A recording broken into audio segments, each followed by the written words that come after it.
Welcome to Rethinking Trade with Lori Wallach, a podcast that unpacks international trade and how it affects you without putting you to sleep.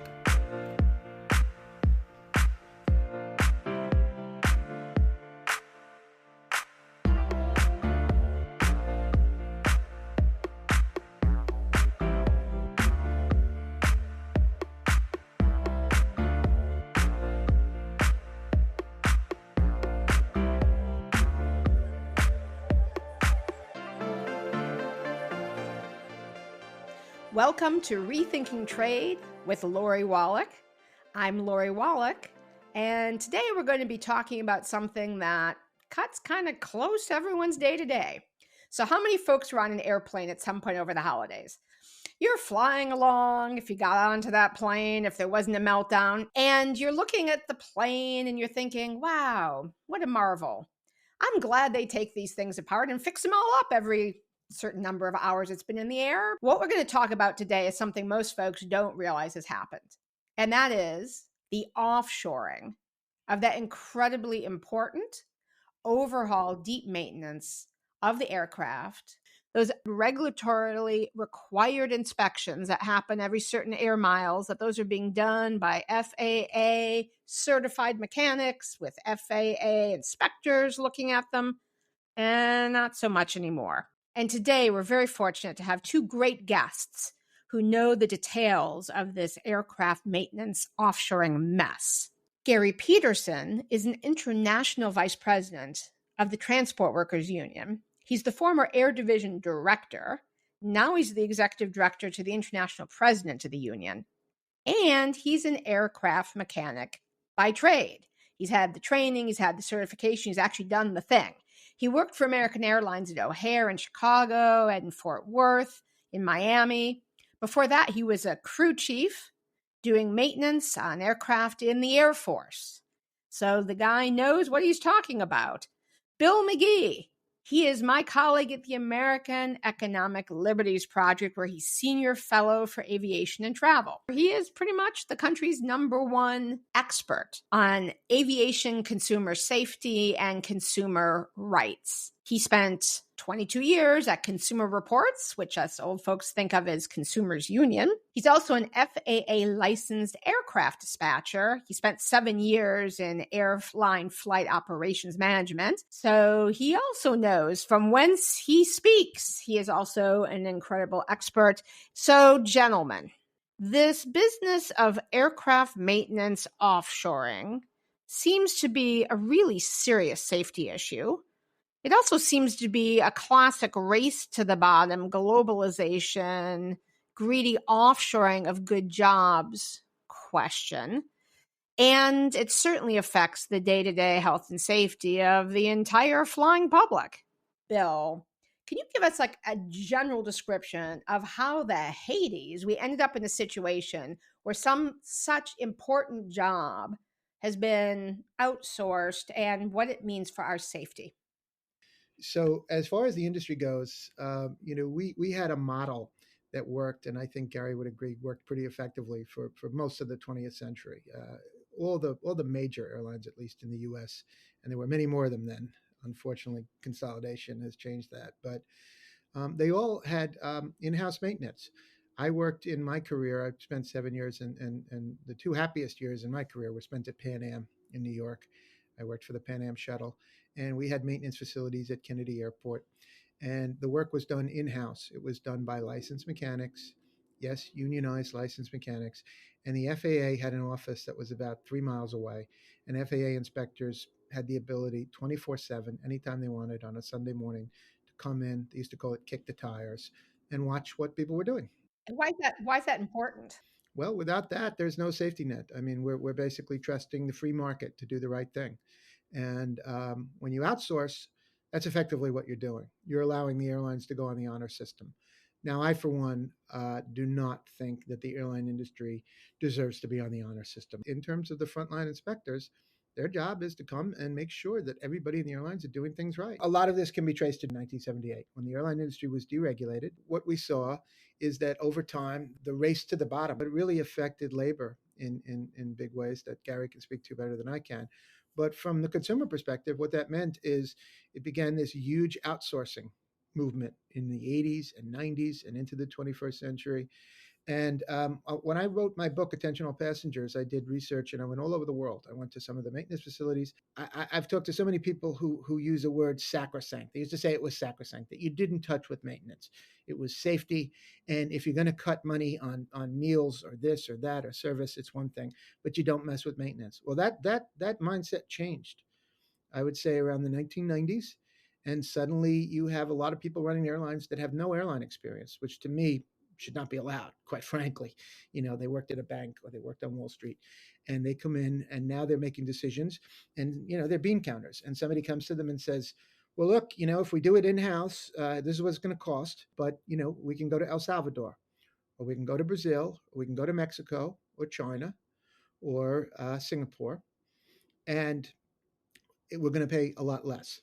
Now, the FAA will tell you, and I've been in a room with FAA officials where they will look you straight in the eye and say, well, there's one level of safety. Doesn't matter if it's done in-house or outsourced. It's not true, because as Gary knows, they have all these waivers overseas. So you don't have the same rules for security background checks from the FBI, for drug and alcohol screening. They may not even be licensed mechanics. From a consumer perspective, this is really, really a big concern. So Gary, where did this work go and who's doing it? Because I heard Bill say licensed mechanics, and Bill just mentioned a thing, waivers. That sounded ominous. Please, what the hell happened? Well, Bill hit it on the head. So, deregulation was a piece of it. And then certainly as bankruptcy came into play after 9/11, that became the tool, I would argue, that everybody, capitalized on. And they saw an opportunity when it comes to, the C-suite, the cost savings and the safety net really falls on the side of the FAA, who has allowed this to happen. It's being done in El Salvador. That's one of the largest, narrow body facilities that you'll find overseas. China, Singapore, these countries that have different standards than we do in the U.S. Bill certainly hit on the fact that as an A&P mechanic myself, I am subject to an FAA inspector walking up to me right now when I'm working on an airplane and asking me anything she or he wants to, and I better have an answer, paperwork, all the things right there with me, or my A&P certificate's at stake. So an A&P, we always use acronyms in the industry, airframe and power plant. It's 36 months of really experience to get 18 months for each license. You go through a training program, 18 months of training. If you come out of the military, there's waivers around that. But even out of the military, once you get through with the training program, then you have to go and test. And that test is a written test as well as a hands-on oral and practical with an FAA authorized inspector to sign you off to begin your career. So myself, I've been in the industry a little bit over 30 years. We are constantly training the next generation of mechanics. And if everybody or the vast majority of people are licensed around each other, then you're constantly learning from one another the ins and outs of what's happening on the aircraft. In the overhaul facility, it's no different. Overseas, they have to give notice. They're going to come to the facility. That I believe it's still a week's notice of when they're going to show up, what they intend to inspect. And quite honestly, that gives these foreign facilities a week to clean up the building, the people, the mess, and go, oh, look at how pretty everything is in this facility. We're great. And in these facilities, there's just people coming in and out the door. There's no real knowledge, at least I would argue, behind that. And there's no real rules. As long as there's an A&P mechanic to sign off the work, they sign off the work. And who did what really is speculative because nobody's really overseeing that. And then you have overhaul, base maintenance, and overhaul maintenance is what that's called. It's where the mechanics, the group goes in and they literally take the plane down to whatever it needs to be taken down to, depending on the level of check. So what you would see as the interior of the airplane, that is completely removed and there's a shell left. And then an inspection's done on all the sheet metal, and it's an A to Z, top to bottom and type of check. And then there's what we would call kind of the really heavy check. The work that's being done overseas or offshore is predominantly heavy maintenance. When you go to overhaul, they look at it from the inside out versus the outside in. Metals, wiring, anything, engines, they're looking at every detail of that aircraft to make sure for the next few years that there is no corrosion issue, there's no no metal fatigue, no wiring issues. There's just, it's so intense and different than what you would want somebody that's, what I would argue, non-skilled looking at and simply saying, oh yeah, that looks good, let's move it along. Cover it back up, no one will notice the difference. Like the time the aircraft came back from an outsourced service, and they had put a door in backwards, which sounds incredible to me. Like like how could that even be? But they did. So I had a mechanic tell me about that one. Ay, ay, ay. Ladies and gentlemen, the joys of race to the bottom globalization. Nobody should be working any of these aircraft on a safety of flight type of item without an airframe and power plant certificate. That is the license that is put in place for that purpose. That's why it's there from the beginning of time. And diluting that and saying, well, it's okay if these folks have somebody around. I used to be a lead on an overhaul line, and every one of my folks were an aircraft mechanic, be it A, P, or both. And those folks knew their job. They would come to me with questions, but I trusted what they were doing because they'd been through the certification process. And the public should trust that. This doesn't happen elsewhere. And that's the concern we all live with. And I'll say this, and I'm not shy about this. I also question the terrorist threat. When you button up an airplane, close those panels, and you can't see behind it, you don't know what's going on. And these airplanes go into service for years at a time before they're looked at again. And there's areas that somebody could do something that we shouldn't just allow anybody in the world without the background checks, the drug testing, and all the other things that we're required to do, plus the on-site safety inspections when the FAA wants to walk out there at any given time. And they make excuses for it, saying, well, free trade and foreign policy. I don't care about free trade and foreign policy. I care about the passengers and the flight crew on that aircraft. And there's no reason that airlines can't afford to do all of this work domestically. So, gentlemen, this sounds very worrisome on many different levels. How does this get fixed practically? So, what are the legal mechanisms that have allowed what seems like bad safety policies, bad security policies, bad labor policies that makes our country less secure, that makes our country less resilient, because as a continental size country, we need a reliable air transport system. What is the fix? So the good news on that front is that the FAA reauthorization bill is coming up. We, meaning our union, has fought and successfully gotten bipartisan support to get some changes implemented. Now, do they go far enough? As I would like to see, no. It is a baby step in the right direction. But my own perspective of this is that the executive branch of government needs to put a thumb down on FAA and get an administrator in the FAA that's serious about making the changes that industry experts, not corporate executives, believe need to happen, with valid data and facts. And to Bill's point, we've researched this, and again, I'm not taking shots at anybody. This has been going on for years. When President Trump was in office, I'm proud to say I sent him a massive letter on this subject asking for change. It didn't get done. I'm not blaming that administration. This administration, thankfully, they're, again, bipartisan support is making some changes, but we're 8-10 years further along. And I am terrified, and I've said this openly to the FAA, to Congress, senators, and as have my peers. We are looking at something that could be 10 times more catastrophic than 9/11 at the wrong place and time, because there just isn't the right oversight. And pretending that there's not a safety risk out there is insane. And I don't say that to scare anybody from flying. There's so many good things happening, so many flights. But it's just a fact of the world we live in today that we should not be taking this risk when there's no rational basis to do it other than cost savings. I think if we said to every passenger out there, we're going to put a $5 levy to make sure your airplane's maintained by A&P mechanics in the U.S. on these particular properties, wherever they are, I don't think any passenger would bat an eye at that. But the airlines don't want to have that conversation. They don't want to take a serious look at this. The government doesn't want to take a serious look at this. This is my biggest passion issue because I'm terrified of what could happen. And it's been building and building and building and ignored. And we're just not going to let it be ignored anymore. As my union, our union leadership has taken the position. We have been fighting this as hard as possible. And I give my leadership 100% credit for never taking their foot off the gas on this one. They're just not going to stop every day having conversations with legislative folks about what needs to be changed. But it needs to be changed.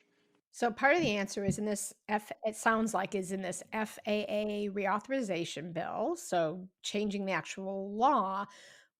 Are there things that can be done on a regulatory basis? And you guys have both mentioned, here's something where my brain got stuck, a waiver, because Gary, you said that you have to have this particular set of certifications to be able to do this work in the safety line.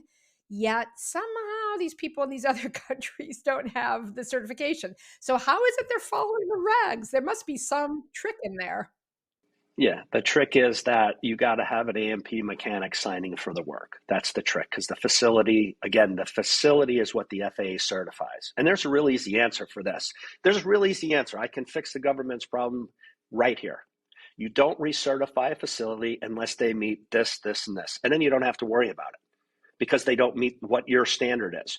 What to Bill's point is we put this facade and call it, we're certifying the facility, but these rules don't apply to that facility because they're in this country.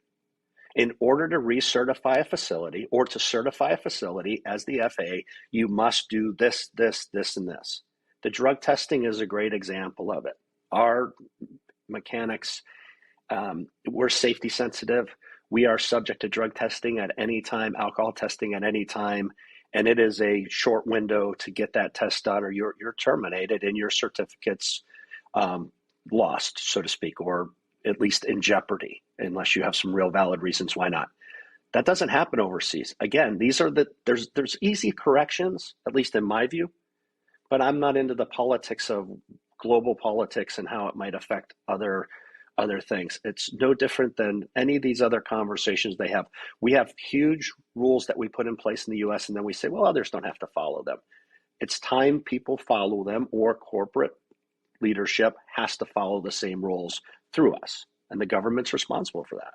So let me just make sure I understand this. In the facilities in the U.S., you've got A&P certified mechanics, and you've got the FAA around at any given moment to make sure everyone's doing what they're supposed to. In these offshore facilities, you could literally have 100 lorries, me who doesn't know anything, with the tools, and as long as one A&P mechanic is in there who says, "Yep, it's kosher," that passes. So there's one thing in that. Let me just say, in the U.S., you can do the same thing. But they don't do that in the U.S. because they're always subject to that FAA inspector walking in and questioning anybody that's out there. Got it. All right. Now, Bill, we're going to give you a Harry Potter style magic wand. We've heard what Gary's going to do. How do you do it? It really is this simple. I would say that no U.S. airline should allow any kind of scheduled or heavy maintenance, as the industry calls it, outside the United States. It should not be in China, Singapore, Mexico, any place. It should be in the United States. And we need to have one level of rules. The number of mechanics that are out there, while it's diminished, we certainly can do the work in the U.S. We've come up with ways to do the work. We have non-licensed mechanics that work in some of these facilities as well, but they work in areas that are not critical to safety of flight. The work that an A&P mechanic does is all tied to safety of flight. When I was at Pan Am, if we had a 747 that went to JFK and needed an engine change, and it was done on the overnight, there may have been 10 mechanics. They all went through background security checks from the FBI. They all went through drug and alcohol screening, and they all were licensed. So 10 mechanics with licenses changed the engine. There was always a supervisor. The supervisor signed off and said, "I certify on my license that this was done properly." In El Salvador, 9 unlicensed people who also didn't go through security or alcohol and drug screening change an engine, and one person from the airline is in the facility, maybe, by the way, not just looking over one job, but 3 or 4 or 5 planes, and jumps around from aircraft to aircraft and signs logbooks right and left. And so that's good enough for the FAA. Now, if that doesn't tell you this is a broken regulatory model, I don't know what would. And to me, the only answer, for so many reasons, safety, security, labor, any way you want to look at it, we have to bring the work back home to the United States. I don't think that they're ever going to bring them to our standard. They keep making excuses as to why they cannot. And that's why I make the argument of not recertifying the facility unless they do. In the process of not recertifying facilities, that's going to naturally bring work in. It's going to naturally bring jobs in, and people want those jobs. These are skilled jobs that pay well, and they're career jobs, and that's a difference. Under what regulation is the certification happening? That's why I keep wondering if there's some regulatory fix here where if you change the actual standard for certifying the facility and those other facilities couldn't meet the standard. Lori, I think there's a much bigger concern, quite frankly, and I think that is that the FAA itself is a broken oversight body, and it's so systemic, and it goes back so far across so many years. This isn't political. It doesn't matter who's in the White House, as we said, that the rules don't mean much. They really don't. I mean, that's a very damning thing to say, but this is an agency that needs a complete remaking. I'm going to go back to something Bill said, because the FAA wants to glance over what happened with Boeing. The rationale behind it is pure cost savings. That 737 MAX incident is a byproduct of what we're talking about today. The lack of oversight that's given not to the FAA, but the FAA inspectors. Their jobs are very limited, and because there's just not the capacity for them to do what they need to do internationally and around the world. When we talked about it being domestic and in Dallas, we have a huge facility in Tulsa. They're constantly at American. We have 4,000 people. That's the biggest facility left in the world.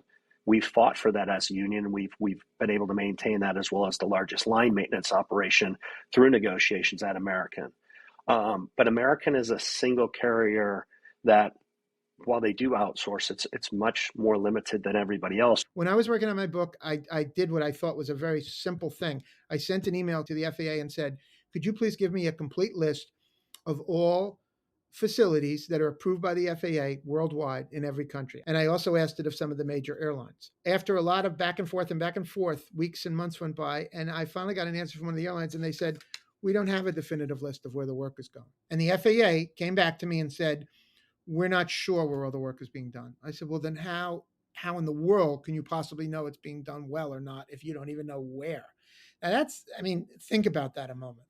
The FAA is allowing work to be done and they don't know where it's being done. Either A, they're not telling us the truth, or B, it's even more scary, they really don't know. I don't see a model that overseas outsourcing works. It has to come back on American soil. This is where the inspectors are. And if we don't have inspectors in the front ranks, just imagine if you put a speed limit sign up, on an interstate, but everybody knows that the nearest state trooper is 200 miles away. Well, what's going to happen, right? We all know. I am all for that. And I really appreciate you guys helping us understand this issue and helping to understand how to fix it. Folks, if this is of interest to you, I recommend that you follow Gary and Bill on Twitter, and you will be on top of all these breaking issues as we go into the FAA reauthorization. Thank you very much for joining us for another edition of Rethinking Trade with Lori Wallach.